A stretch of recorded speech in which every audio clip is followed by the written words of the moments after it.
Hey everybody, welcome to Pod Me If You Can. I'm David Farrell. Today on the show, it's the 2002 film Coastlines, starring Timothy Olyphant, Josh Brolin, and Australian Sarah Wynter.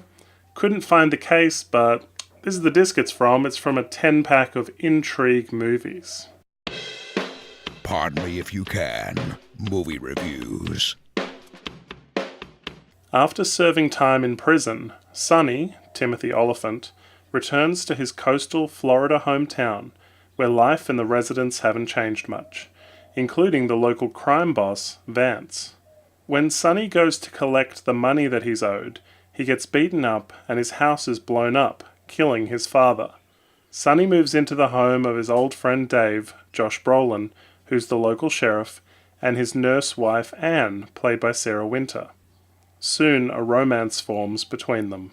Now, the only piece of trivia on IMDb about Coastlines is that it played at the 2002 Sundance Film Festival, and then they couldn't find a distributor, and it was shelved for 4 years.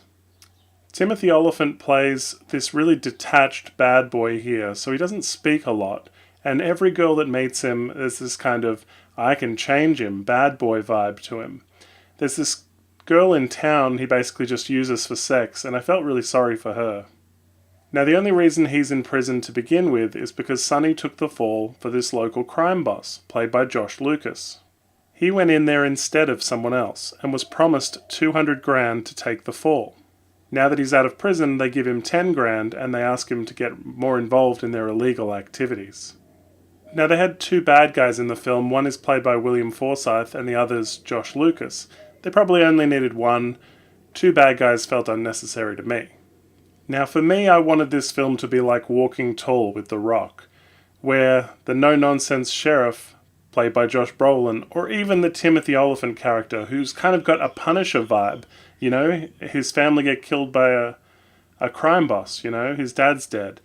You could have had either of those films here, but obviously budgetary restraints prevent either of those action films from coming to fruition.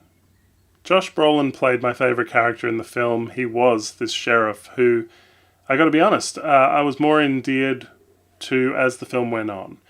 The problem, I suppose, is Timothy Olyphant, his best friend Sonny, moves in on his wife, and his wife pushes him away once and then goes for it. They try and set up this, like, Three Amigos thing that they all used to be best friends, and it doesn't really work. It's just a picture on the wall of the three of them. And Timothy Olyphant says something like, the only reason you're with Dave, Josh Brolin, is because he asked first, as if to say they're interchangeable, which they're really not. He comes off as a douche. Dave is hospitable to him and he makes a move on his wife. The problem is Anne is even worse than Sonny is. She's wants the best of both. She wants her cake and to eat it too. She calls her husband such an effing bore, which is the first sign that there's any problem in their marriage. From the outside you're watching and you see they've got these two kids, they're living their happy life, they're smiling, they're kissing, and then after she sleeps with Sonny, it's like something completely shifts in her. I mean, don't get me wrong, he comes off as calculated and evil, but neither of them smell like roses at the end of this affair. It's such strange motivation for her. It's like she's been bored for ages, but we don't get to see that until she has the affair. So you're sort of, I suppose, annoyed by her character because she seems like the good housewife. For me, there are some issues with this film, and some of them are that they show the boring minutiae of the day-to-day life in too great detail. You watch the boring parts of the film, like the lead-up to the action, the pursuit, the phone calls, setting up meetings. It drags the film out. There are a bunch of characters who have no bearing on the film whatsoever, and they're just sort of background guys helping working on cars, restoring cars. It's nothing. There's one dumb bit where we find out this nurse comes in and she says, Mr. Man, you need your rest. Nice to have us with you, Mr. Man. And I thought she was just sort of, you know, giving him a cute nickname, but his last name is Man on IMDb. Sonny Man, which is a terrible character name. Spoiler alert, guys, just going to talk about the end of the film now. He has a death wish. There's this part where he's driving a boat up to meet the two bad guys. He has a big sign on his boat that says, die, so they shoot at him from a distance, and he gets hit. It's one of the dumbest plans I've ever seen. He's planning on, like, suicide mission style, charging them with his boat that then explodes. He gets to do that, but not only does he survive, Josh Lucas survives. I mean, this is with 20 minutes left in the film, and you think he could have just driven the boat at them, and they never would have known he wasn't slowing down until too late, and he explodes, The sign that says die feels so stupid and amateurish. Also, Josh Lucas's character, Eddie, survives the explosion, as I said. And then you think there's 20 minutes left in the film, he's going to come back, right? He's going to come back and do something. He never does. We don't know what happened to him. There's the implication that he could have been shark food, but he never comes back. I don't know why Josh Lucas did this film. This has a lot of lackluster direction. Everybody's wearing very plain clothing, like they didn't want to risk having a brand on any of their outfits.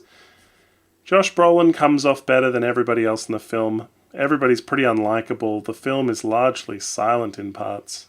This film would have been better if there was a bad guy, or a vigilante, or somebody wanted revenge and executed it in an amazing way. Or if the two friends didn't necessarily fight over the girl, but there was an undercurrent there of tension. Or if somebody died. Neither of them die. None of the three people in the love triangle die. So it's not really resolved. He's planning on leaving town, and Josh Brolin says, no rush. What kind of resolution is that? Sonny doesn't come off as wholesome enough to be a hero, and it's a very unsatisfying mix of things, and a very unsatisfying ending. Feels like it went on too long. Thanks for watching. If you like what you see, please hit the subscribe button. Like us on Facebook and follow us on Twitter. Check out our podcast at www.podmeifyoucan.com. Pod Me If You Can is brought to you by The Glove by Australian author David Farrell. Head to facebook.com/theglovebook for more information.